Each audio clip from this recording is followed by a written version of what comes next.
अस्सलाम वालेकुम दोस्तों, आप देख रहे हैं असद कुकिंग 375। आज हम चिकन पुलाव बनाएंगे। बहुत लाजवाब बनेगा, ज़बरदस्त बनेगा। वीडियो स्किप नहीं कीजिए, शॉर्ट सी वीडियो ज़रा गौर से समझिए। सबसे पहले हम पानी लेंगे जितनी हमारे को यखनी चाहिए। 1 किलो चावल, 1 किलो चिकन है। उसके बाद चिकन डाल देंगे, साबित प्याज डाल देंगे, साबित मिसाले डाल देंगे, 1 टिक्की चिकन कूब डाल देंगे, जितने भी खड़े मिसाले हैं सब डाल देंगे। धनिया साबित डालेंगे, सौंफ भी डालेंगे, नमक भी डालेंगे। अच्छे से यखनी निकाल के एक पतीला लेना है, 3 प्याज उसको फ्राई करना है, प्याज को फ्राई करके निकाल लेना है। उसके बाद चिकन डालना है, चिकन को अच्छे से फ्राई कर लेना है, उसको भी निकाल लेना है। उसके बाद आपने लहसुन अदरक डालना है, अच्छे से फ्राई हो जाए उसके बाद आधा प्याज डाल दें, दादड़ मिर्च डाल दें, दही डाल दें, टमाटर पीसा हुआ डाल दें।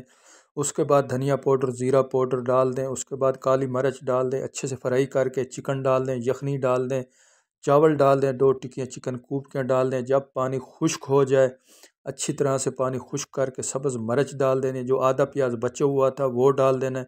आज की रेसिपी कैसी लगी आप कमेंट में ज़रूर बताइए।